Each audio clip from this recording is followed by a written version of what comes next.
Escola dominical,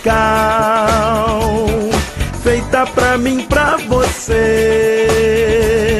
Espaço pra crescer e a Bíblia conhecer, sempre junto com você.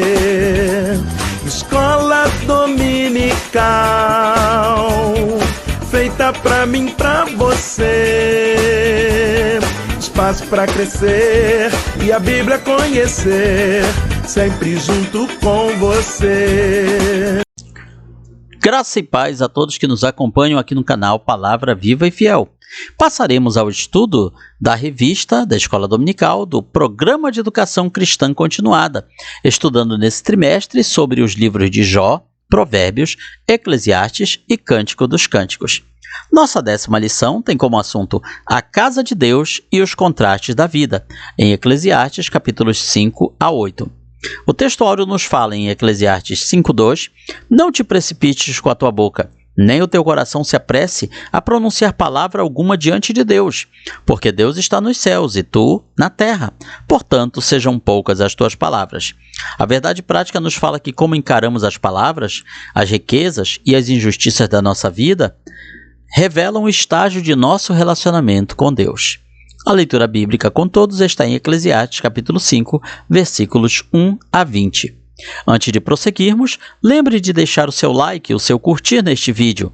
E após terminar de assisti-lo, não esqueça de compartilhar com seus amigos, irmãos em Cristo. Espalhe a boa semente neste grande campo virtual que é a internet. Na introdução do comentário, lemos que nestes capítulos 5 a 8 de Eclesiastes, o escritor ressalta a importância da religião verdadeira, alicerçada no temor a Deus, salientando qual deve ser o nosso procedimento na casa de Deus. Adverte também para a questão das riquezas materiais, que devem ser usufruídas como fruto do trabalho, lembrando sempre que se nada trouxemos para este mundo ao nascer, nada levaremos conosco para a eternidade ao morrer. O escritor de Eclesiastes ressalta que a vida, ainda que ávida, deve ser vivida na sua realidade, sem ilusão, mas com esperança.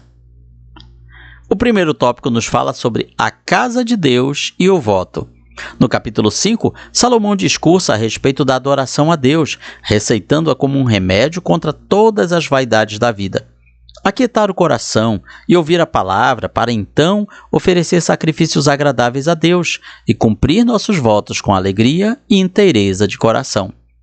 O primeiro item nos fala: guarda o teu pé. Guarda o teu pé quando entrares na casa de Deus. Chegar-se para ouvir é melhor do que oferecer sacrifícios de tolos, pois não sabem que fazem mal. O autor de Eclesiastes nos encarrega de ter um bom comportamento quando estamos na casa de Deus, no lugar da adoração pública, ou seja, no templo. Ou seja, ele está nos chamando a adorarmos com reverência. Salomão observa os adoradores indo ao templo e vindo dele para louvar a Deus e fazer sacrifícios e votos. Ele nota que há pessoas cuja adoração é superficial e hipócrita. Então, exorta os adoradores a guardarem o pé quando entrarem na casa de Deus. Guardar o pé é uma figura de linguagem, é uma expressão que significa que devemos estar no santuário de Deus de forma reverente, com temor, com compostura, sabendo que não é um ambiente qualquer, é um ambiente sagrado. A adoração a Deus não pode ser feita sem reflexão e sem reverência, ainda nos dias de hoje. Alguém pode dizer: mas hoje estamos no tempo da graça, não estamos no tempo da lei, então nós estamos liberados para fazer certas coisas dentro do templo. Não é bem assim. O templo, seja ele o maior e mais bem construído, mais luxuoso que for, ou a congregação mais humilde, de pau a pique, de madeira, de barro, de palha, ela é um santuário.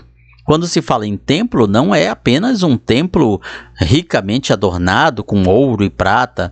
Qualquer construção utilizada para louvor, adoração, reunião dos crentes é um templo e, como tal, ela merece reverência.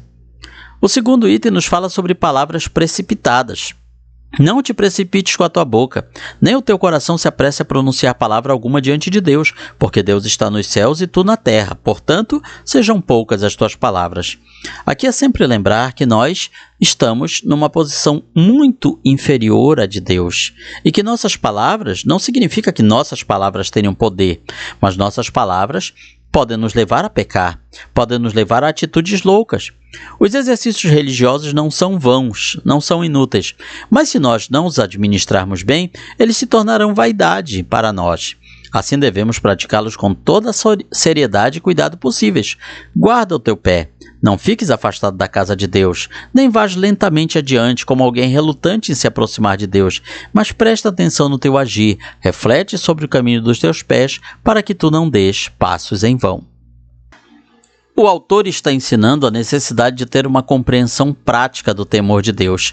Também é necessária submissão a Deus. Em oração, é necessário ter uma atitude cuidadosa.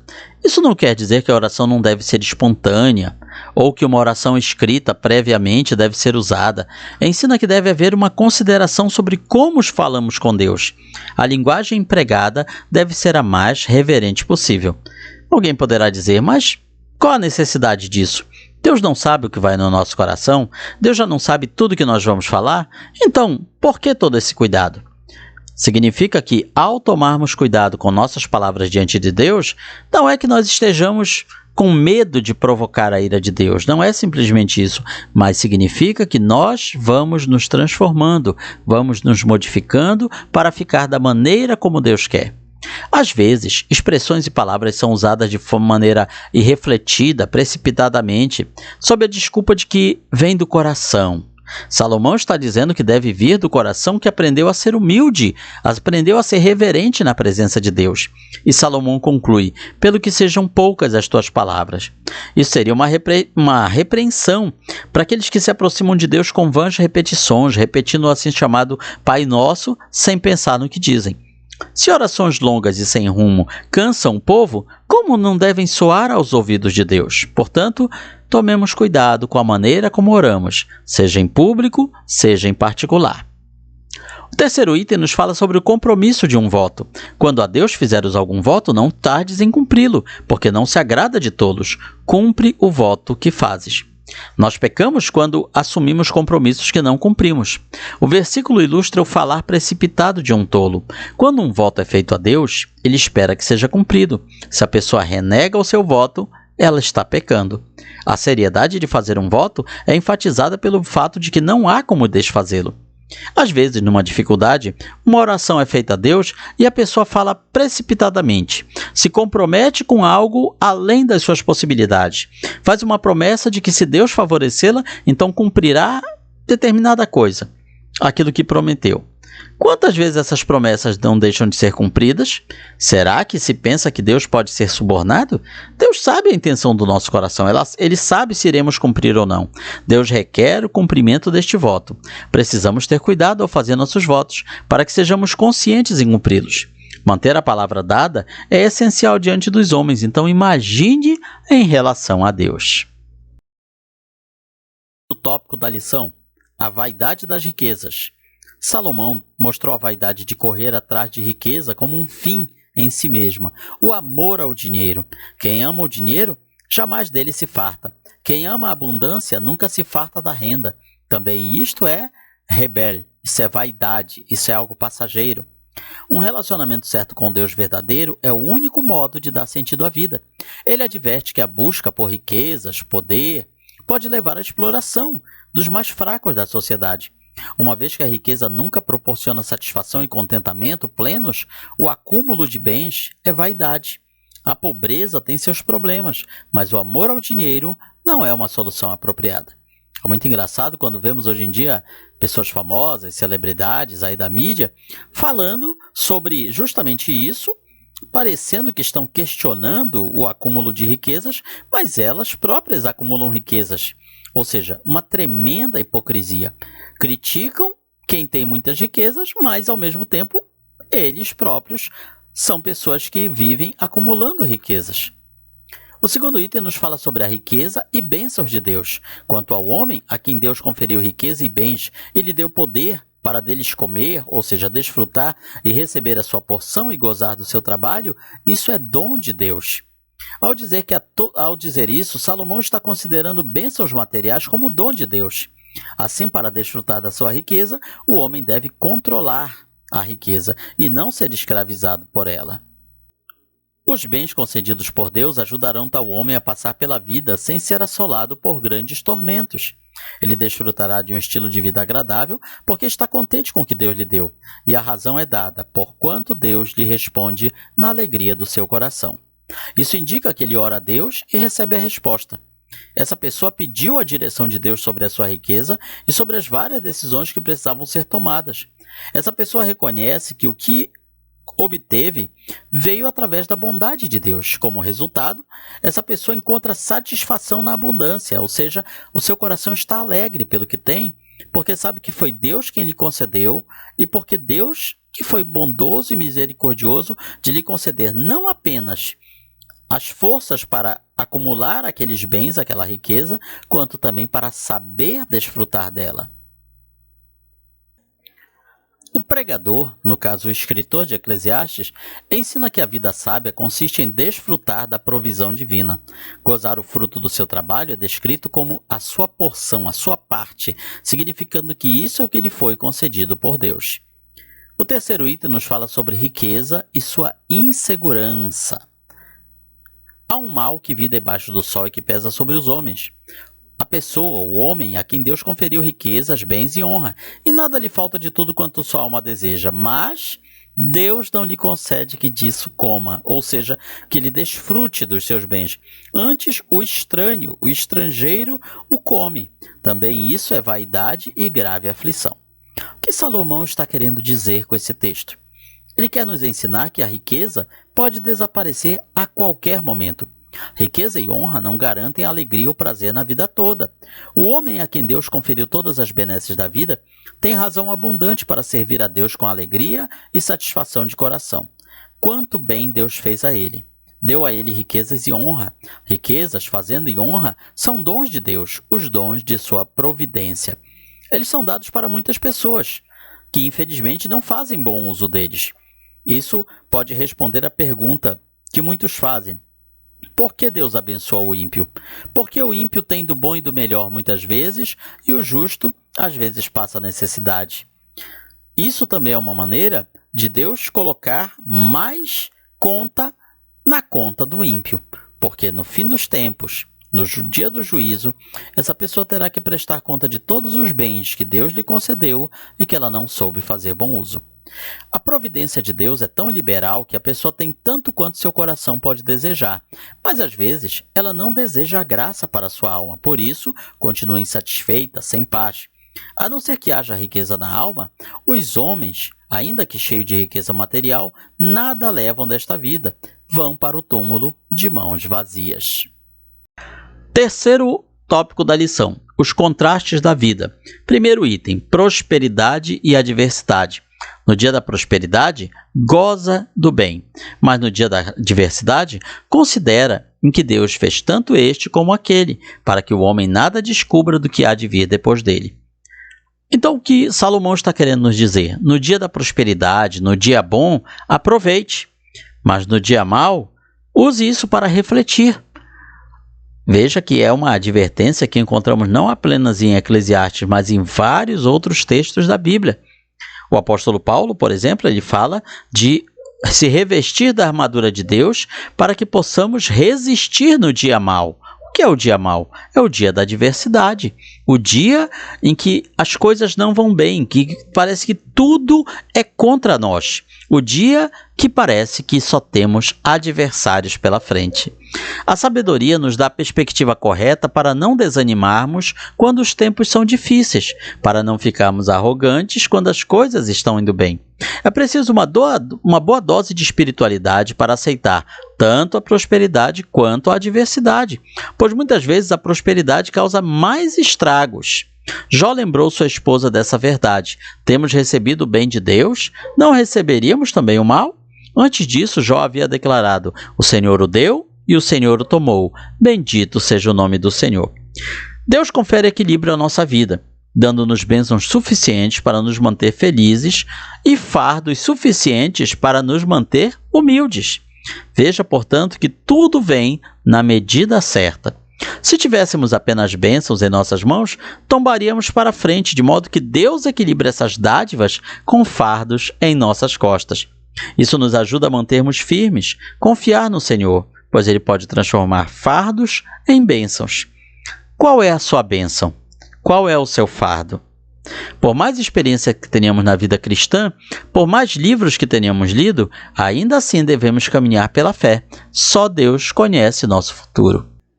Segundo item, justo e sábio em demasia, ou seja, demais. Não sejas demasiadamente justo, nem exageradamente sábio. Por que te destruirias a ti mesmo? O que o sábio Salomão está querendo nos dizer com isso, com esta advertência? Ele não está proibindo que nós sejamos justos, não está proibindo que sejamos sábios. O perigo é que os mortais podem enganar a si mesmos e enganar as outras pessoas por meio de uma multiplicidade de ações pseudo-religiosas, ou seja, falsamente religiosas, de santimônia. O que é isso? É uma aparência de santidade, uma ostentação no ato de adoração, uma presunção repulsiva e arrogante, uma atitude do tipo, sou mais santo que você. Isso não parece familiar? Quantas vezes não observamos isso no nosso meio cristão? Pessoas que de forma velada ou explícita exalam esse tipo de atitude. As declarações a respeito de demais justo e demais sábio devem ser entendidas como em Provérbios 3:7. Não sejas sábio aos teus próprios olhos. São advertências contra a justiça própria e a sabedoria fingida. Ninguém tem perfeição e supersabedoria. Ninguém está isento de falta, ou seja, de errar, de pecar, seja em palavras, seja em ações, em obras. Portanto, devemos sempre lembrar os nossos limites, as nossas falhas. Lembrar que estamos sujeitos a errar e pecar e estarmos atentos para não nos orgulharmos demais daquilo que Deus nos concedeu. O terceiro item nos vem falando sobre as coisas encobertas e coisas reveladas. Então contemplei toda a obra de Deus e vi que o homem não pode compreender a obra que se faz debaixo do sol, ou seja, aqui neste plano material. Por mais que trabalhe o homem para descobrir, não a entenderá. E ainda que diga o sábio que virá a conhecer, nem por isso a poderá achar. O que Salomão está querendo dizer com isso para nós? Está querendo dizer que o conhecimento que existe a ser aprendido neste mundo material é muito vasto para uma só pessoa, e que por mais que a pessoa estude, por mais que a pessoa aprenda muita coisa, ainda faltará muita coisa para ela aprender. A pessoa que pensa que sabe tudo está fadada a sofrer decepções neste mundo. Por quê? Porque sempre haverá alguém que saiba menos do que nós, mas também haverá sempre quem saiba mais do que nós. Ao longo de dias e noites insônios, o pregador aplicou-se com diligência aos mistérios da vida e concluiu que o homem não pode compreender a obra que se faz debaixo do sol. Talvez seja capaz de solucionar um enigma aqui e outro ali, mas não há quem seja capaz de compreender todas as coisas ou mesmo de explicar Deus. Só Deus tem o conhecimento abrangente e completo. Claro que esse fato não deve ser usado como desculpa para a ignorância, para não buscar conhecimento. As coisas encobertas pertencem ao Senhor nosso Deus, porém as reveladas pertencem a nós e a nossos filhos para sempre, para que cumpramos todas as palavras desta lei.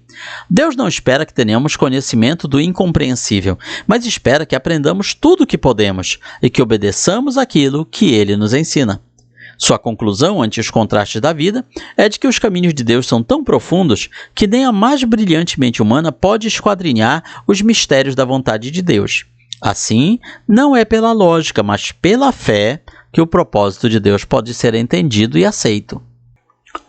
Concluímos a nossa aplicação pessoal dizendo que Deus confere equilíbrio à nossa vida, dando-nos bênçãos suficientes para nos manter felizes e fardos suficientes para nos manter humildes. Isso nos ajuda a nos mantermos firmes e a confiarmos no Senhor. Ele pode transformar fardos em bênçãos. Que está, portanto, um resumo da nossa 10ª lição do Programa de Educação Cristã Continuada. Comente, curta, compartilhe este vídeo e espalhe a boa semente aos corações. Que Deus nos abençoe.